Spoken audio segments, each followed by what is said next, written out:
As a teacher, how can we raise our professional standards? اپنے professional standards کو raise کرنے کے لیے ہمیں 6 انگریڈینٹس کی ضرورت ہے. سب سے پہلے ہے content knowledge, then pedagogical knowledge, then communication skills, assessment skills, knowledge of how students learn and recent developments. یہ 6 انگریڈینٹس اگر ہم میں پائے جاتے ہیں تو ہم پروفیشنلی ایک اچھے ٹیچر ثابت ہو سکتے ہیں. تو 1 بائی 1 ہم ان کو دیکھتے ہیں. سب سے پہلے ہے content knowledge. As a teacher ہم جو سبجیکٹ پڑھا رہے ہوتے ہیں اس پر ہماری گرپ ہونی بہت ضروری ہے، اور اسی سے ریلیٹڈ ہماری کوالیفیکیشن جو ہے وہ میٹر کرتی ہے.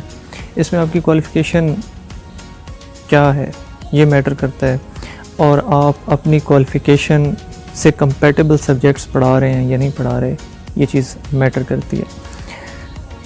تو کوئی بھی سبجیکٹ پڑھانے سے پہلے آپ نے یہ دیکھنا ہے کہ آپ کے اندر، آپ کے پاس اس فیلڈ کا نالج ہے، کوالیفیکیشن ہے.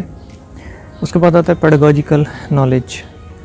جو ٹیچنگ میتھڈز ہیں وہ آپ کو ان کا علم ہونا چاہیے. جو ماڈرن ریسرچز کے بعد ٹیچنگ میتھڈز ڈیولپ کیے گئے ہیں ان کا نالج آپ کے پاس ہونا چاہیے، آپ کے پاس سکلز ہونی چاہیے.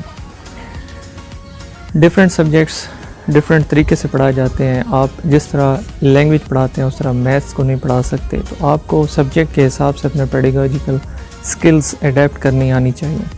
اس کے علاوہ آپ کے جو کمیونیکیشن کی سکلز ہیں وہ بہت اچھی ہونی چاہیے. آپ کی باڈی لینگویج اچھی ہونی چاہیے. آپ کا سمجھانے کا انداز ایسا ہو جو بچوں کو سمجھ میں آتا ہو. آپ کا فیشل ایکسپریشنز، آئی کانٹیکٹ، یہ ساری چیزیں میٹر کرتی ہیں. اس کے بعد آپ کے اندر اسیسمنٹ کی سکلز بہت اچھی ہونی چاہیے. آپ کی اسیسمنٹ بہت اچھی ہونی چاہیے. آپ کو ڈفرینٹ سٹیجز پر اپنے اسٹوڈنٹس کو اسیس کرنا ہے کہ آیا یہ جو ٹیچنگ لرننگ پروسیس ہے یہ کتنا سکسیزفل رہا ہے. اس کے علاوہ آپ کو اس چیز کا بھی نالج ہونا چاہیے کہ آپ کے جو اسٹوڈنٹس ہیں ہاؤ دے لرن. مثال کے طور پر اگر آپ سیکنڈ لینگویج انگلش پڑھا رہے ہیں بچوں کو تو آپ کو یہ علم ہونا چاہیے کہ بچے فرسٹ لینگویج کیسے سیکھتے ہیں، پھر وہ سیکنڈ لینگویج کو کیسے ایکوائر کرتے ہیں. تو نالج دینے سے پہلے آپ کو یہ علم ہونا چاہیے کہ بچے اس نالج کو ایکوائر کیسے کرتے ہیں.